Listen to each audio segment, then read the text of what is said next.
अस्सलाम वालेकुम। First year class trigonometry identity unit number 10 start करेंगे हम।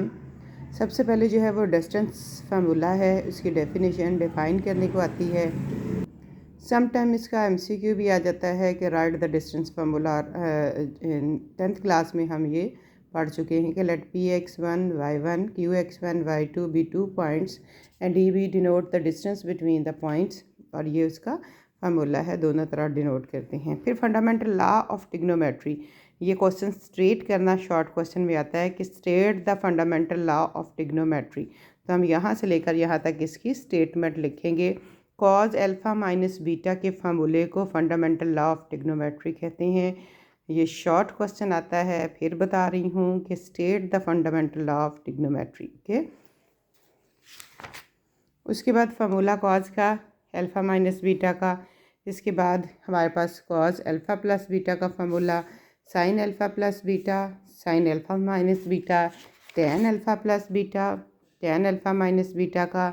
इसी तरह trigonometry ratios of allied angle की डेफिनेशन है, two angle alpha and beta are said to be allied. Allied angle क्या होते हैं? प्लस और माइनस के साथ 90s के एंगल में जब हम किसी भी वैल्यू के मल्टीपल को चेंज कर देते हैं तो अलाइड एंगल होते हैं। और ये सारे के सारे एमसीक्यू हम लिखते हैं, जो एमसीक्यू आपको फाइंड करने आने चाहिए। फिर इसके बाद इन एमसीक्यू को फाइंड करने के लिए जो हम फार्मूला यूज़ करते हैं, जैसे थीटा में कुछ ऐड और सब्ट्रैक्ट करते हैं, उस ऑड मल्टीपल हो तो राइट एंगल के साथ, तो हम कहते हैं कि हम किसी भी ट्रिग्नोमेट्री को रेशियोज़ में चेंज कर देते हैं। साइन का को रेशियो कॉज और कॉज का साइन, टैन का कॉट और कॉट का टैन, सीकेंड का कोसीकेंड, ये को रेशियोज़ एमसीक्यू बनते हैं।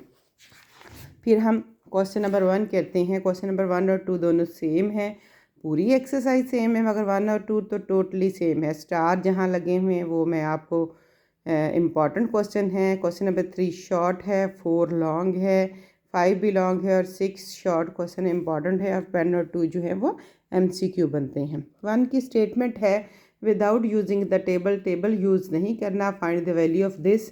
हमें अभी तक कॉज की छोटी छोटी वैल्यूज़ आती थी, 30, 60, 45 एंड समथिंग। अब हम बड़ी वैल्यूज़ को फाइंड करना सीखेंगे। कॉज -12 30 को हम सिंप्लीफाई करेंगे। आपको पता है कि कॉज माइनस थीटा जो है वो कॉज थीटा हो जाता है। कॉज और उसके रेसिप्रोकल में जो है ये मर्ज हो जाता है, एंगल के जो माइनस होता है, इसलिए हमारे पास सिर्फ बचेगा कॉज 12 30।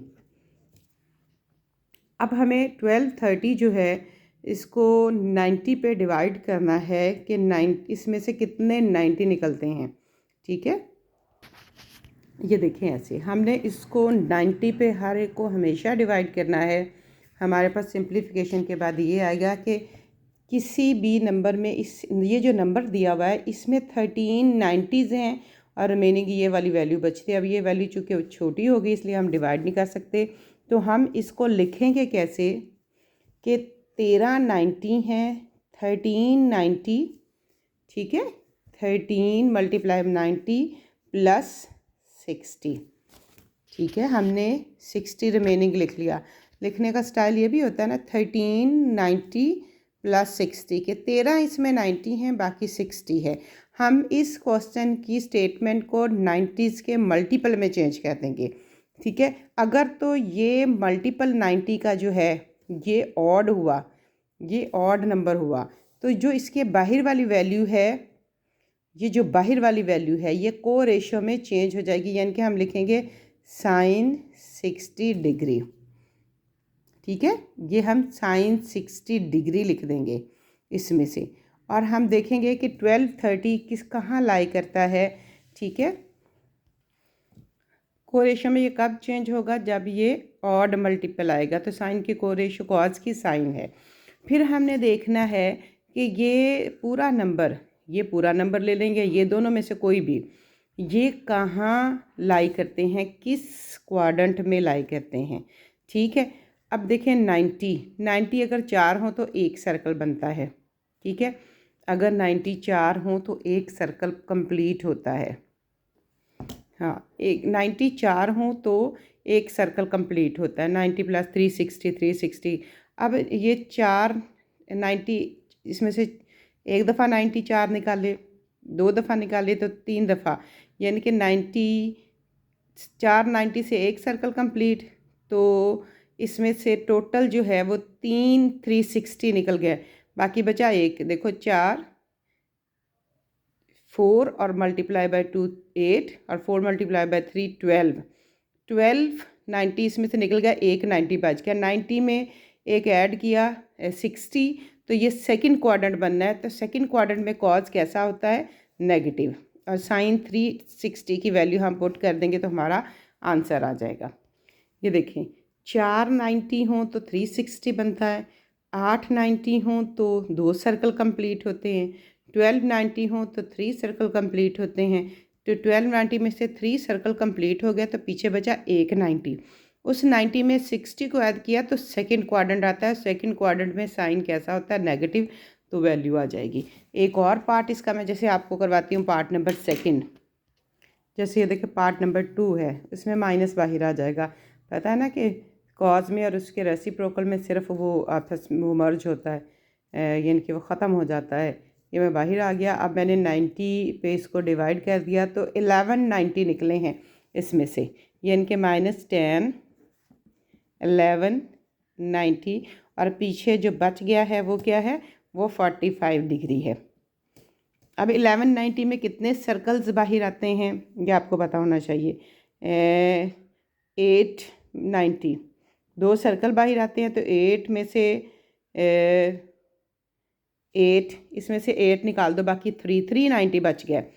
390 272 क्वाड्रेंट नंबर बनता है 4 क्वाड्रेंट में 10 नेगेटिव होता है, और ये को रेशियो में भी चेंज होगा क्योंकि ये ऑड नंबर है। और 445 आ गया, माइनस माइनस से क्रॉस, कॉट 45 की वैल्यू 1045 की वैल्यू को उल्टा कर लिखें तो कॉट 45 निकलता है। 1045 की वैल्यू 1 होती है और कॉट 45 1/1 हो जाएगा, जिसका आंसर आ जाएगा हमारे पास 1।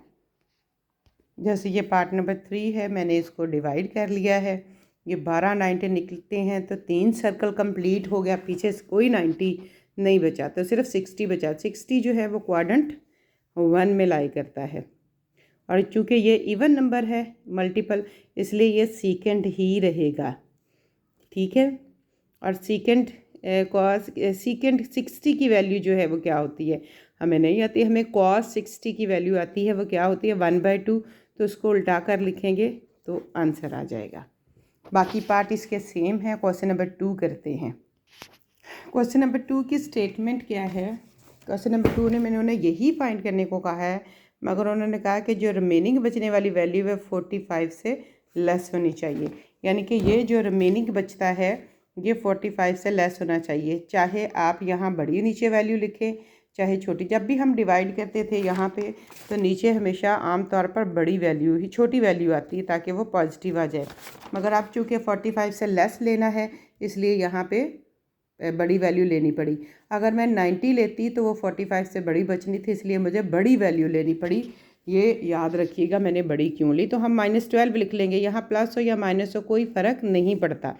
अब चूँकि ये इवन नंबर है, इवन नंबर की वजह से ये कॉज ही रहेगा। अब इसमें 2 90 हैं, 2 90 180 होते हैं, तो 180 में 12 किए तो थर्ड क्वाड्रेंट में कॉज जो है वो नेगेटिव होता है। ये इसका आंसर है।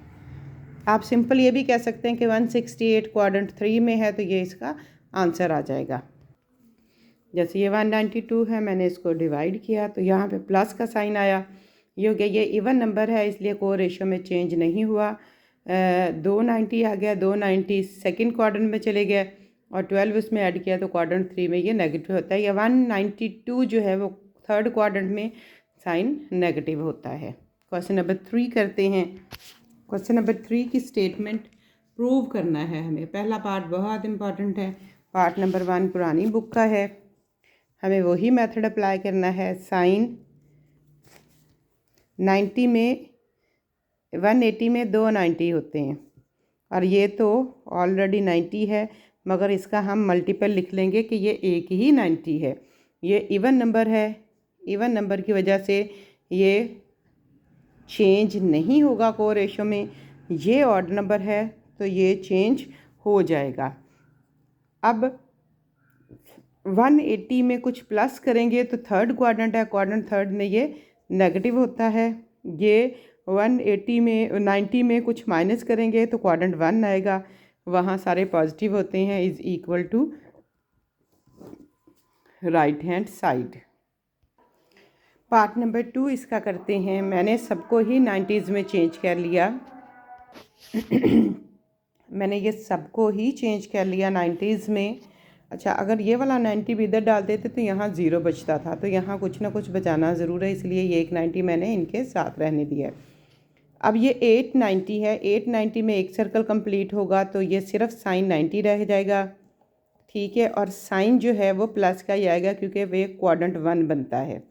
और ये को रेशियो में चेंज इसलिए नहीं हुआ क्योंकि ये इवन है। अब ये भी इवन है, ये को रेशियो में चेंज नहीं होगा, ठीक है। मगर ये चूँकि सर्कल कंप्लीट नहीं होते, ये 4 पे एक सर्कल कंप्लीट होता है, 2 बच के तीसरा क्वाड्रेंट आ जाता है, तो ये इसलिए नेगेटिव होगा। इसका ये जो नेगेटिव इसका है वो बाहर की तरफ ले आएंगे, फिर प्लस ये को रेशियो में चेंज हो जाएगा, ये बन जाएगा साइन 45 और ये भी नेगेटिव होगा, ठीक है। अगला आ जाएगा कॉस 45, 290 है, साइन 45 और ये भी क्वाड्रेंट थर्ड बनता है तो ये भी नेगेटिव होगा, ठीक है। ये आ जाएगा -1 × 1 प्लस माइनस माइनस प्लस, ये 1/2 अंडर रूट साइन 45 और ये इसकी वैल्यू, ये -1 प्लस 1/2 और जब एलसीएम लेंगे -1/3 राइट हैंड साइड हमारे पास आ जाएगी। कंप्लीट होगी। सारी एक्सरसाइज ही ऐसे है। इसके क्वेश्चन नंबर 4 को स्टार्ट करते हैं। इसका question number 4 very important long यही है। अब ये देखना है कि इसमें 92 हैं, 2 90 हैं, इसमें एक ही 90 है, इसमें 4 90 हैं और इसमें 3 90 हैं, ठीक है। हमने चेक करना है कि ये को रेशियो में चेंज होगा नहीं, ये इवन है इसलिए ये tan अल्फ़ा ही रहेगा। साइन भी प्लस का आएगा क्योंकि ये क्वाड्रेंट नंबर 3 बनता है। क्वाड्रेंट 3 इसलिए बनता है कि 290 पे 180 में कुछ प्लस करें तो क्वाड्रेंट 3 ये को रेशियो में चेंज होगा क्योंकि ये ऑड नंबर है और माइनस साइन प्लस का ही रहेगा, ठीक है। डिवाइडेड बाय साइन भी को रेशियो में चेंज नहीं होगा, इवन नंबर है मगर साइन माइनस का आएगा। ये को रेशियो में चेंज होगा, साइन प्लस का आएगा। ऊपर बन गया tan स्क्वायर अल्फ़ा, नीचे बन गया साइन स्क्वायर अल्फ़ा नेगेटिव के साथ और मिलकर क्या हमारे पास हो गया